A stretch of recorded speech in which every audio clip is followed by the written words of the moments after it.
Today we've got to do some important bridge work here at Homebuilt Workshop. No, not that kind of bridge. We're going to make a bridge for this acoustic guitar build. I want to take you through my process of going from bridge blank to basically completed bridge for an acoustic guitar. I'm Jeff, and you're watching Homebuilt Workshop. Stick around.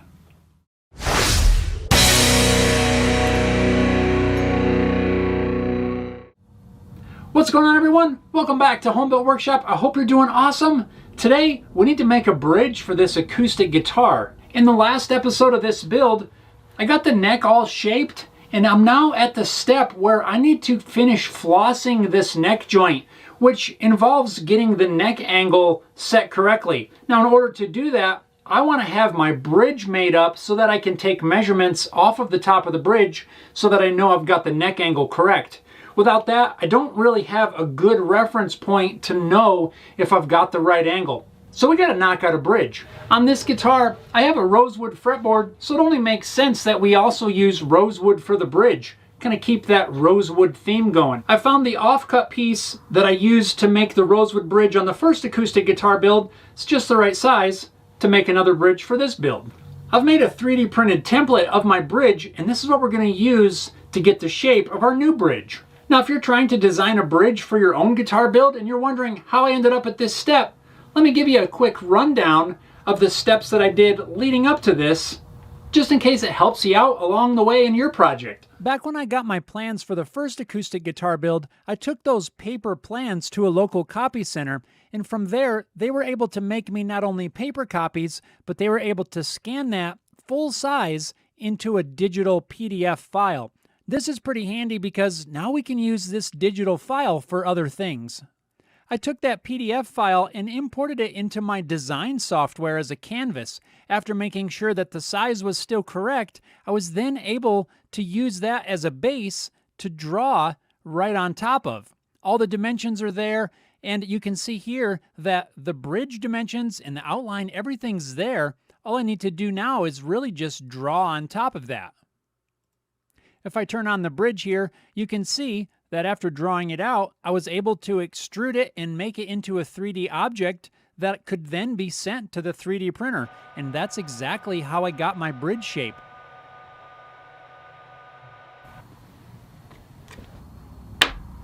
So that's how I went from a paper drawing to having a 3D model of the exact shape of the bridge that I want to use. I've been able to use this same technique by modeling in the workspace on top of the drawing to make lots of things like the headstock, several other templates and jigs. It's really handy to be able to draw on top of your actual size plans to make different shapes and custom templates and things. Now, if you're asking, why go to all the trouble of making a model of your bridge? Why not just draw it out, cut it out, be done with it?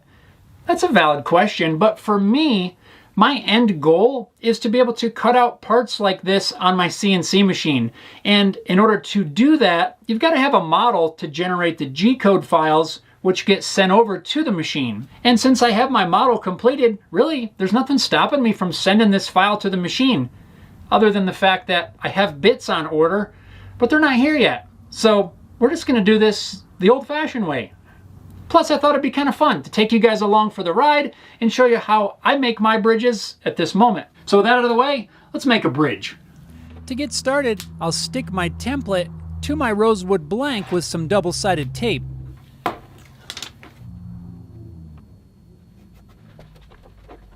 Then we'll head over to the drill press, and I'm going to drill through holes at the bridge pin location. Now, I'm pretty confident in the strength of this double-sided tape that I use, but to make sure that there's absolutely no slippage, I'm going to insert some toothpicks as dowels down through those bridge pin holes. This is just some extra insurance to make sure nothing slips around while we trim away the waste at the bandsaw. That's not going anywhere.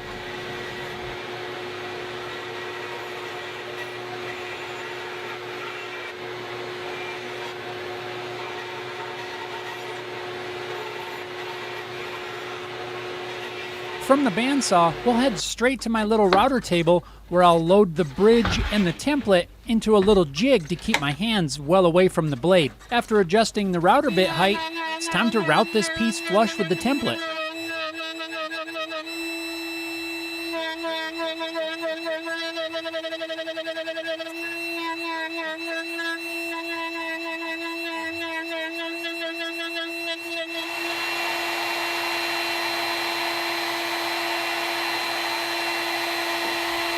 Our next step is to use the drum sander to thin out the wings of this bridge. And to do that, I've got this super high-tech scrap of 1/2-inch plywood.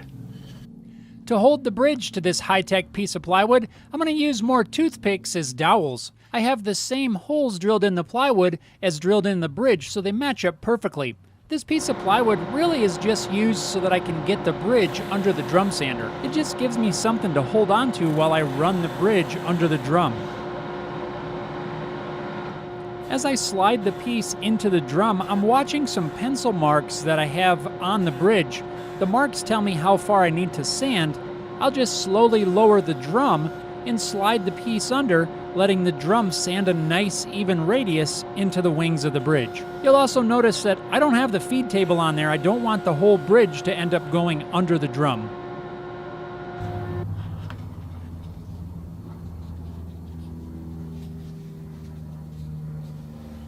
With the wings of the bridge shaped, I'm ready now to cut the saddle slot. I'm going to use the same saddle slotting jig that I used in the first acoustic build, linked down in the description if you want to see a little bit more about this, but I've made a slight modification to this since I used it last.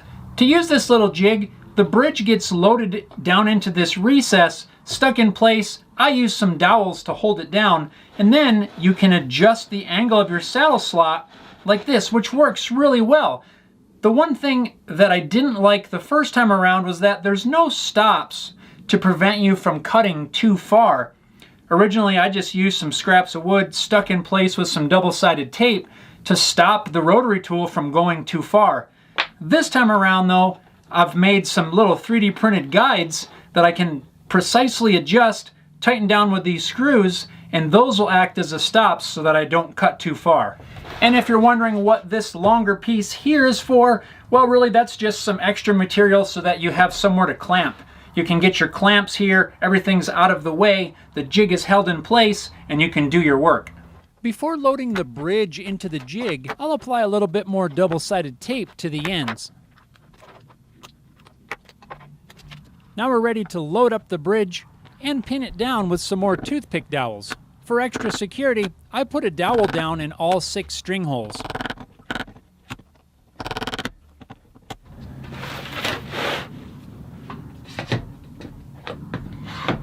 To set this up, I drop the rotary tool in place, then I lower the bit until it's just above the height of the saddle.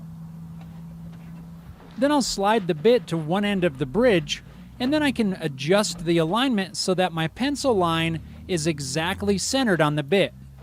From there, we just shift to the other side of the bridge and do the exact same thing, making sure that our bit is lined up exactly with the pencil line.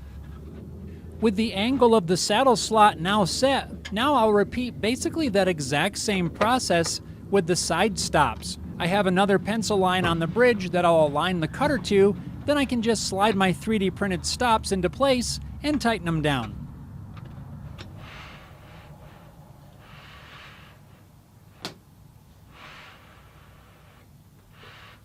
Well, I think the alignment looks good. We're ready to cut the saddle slot. I'm using a 3/32 straight cutting bit.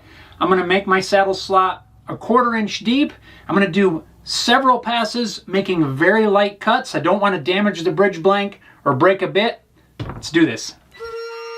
My process here is to make a pass or two, then I'll stop and measure the depth with a set of calipers, and just repeat that process until I get down to my desired depth. I stop often and take careful measurements to make sure that I don't go too far.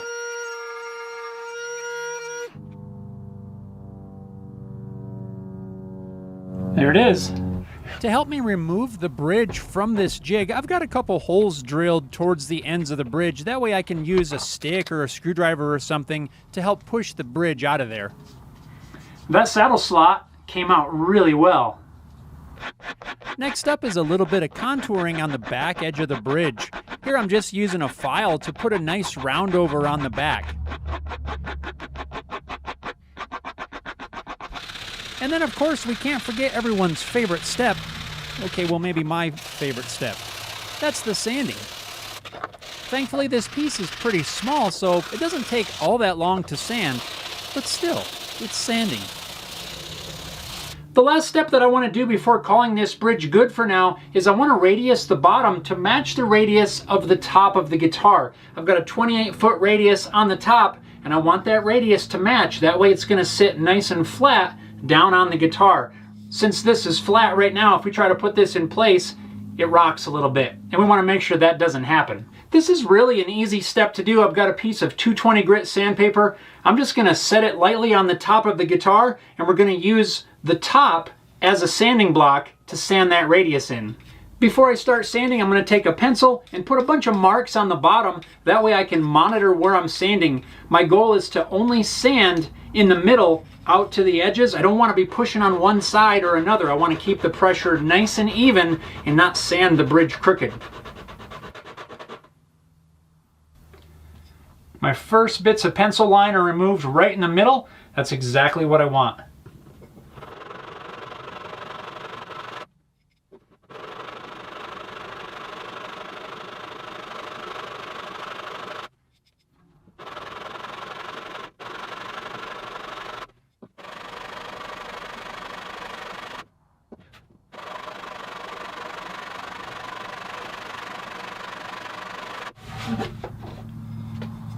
Now if we lay this on the top, it shouldn't rock back and forth. That looks pretty good. Makes it look a lot more like a guitar. Well, this bridge is mostly complete. It's now done enough that I can locate it on the body and finish setting my neck angle. There's still a couple things that I'll need to do. One would be to drill these holes to a larger size and then ream them to the specific angle of the bridge pins. I'm going to do that a little bit later. This is exactly what I wanted to get done because now that I have the saddle slot in there, I can do all of my measurements off the plan, make sure the bridge is located in exactly the right spot, set that neck angle, and then we're going to be on to finishing. So hopefully you found this little bridge making video helpful. If you did, go ahead and hit that thumbs up button. And if you're liking this build, consider hitting that subscribe button as well. Make sure you have notifications on so that when I upload new episodes of this build, you get notified and you can check them out. Thanks a lot for watching, everyone. Hope you enjoyed it. We'll see you next time.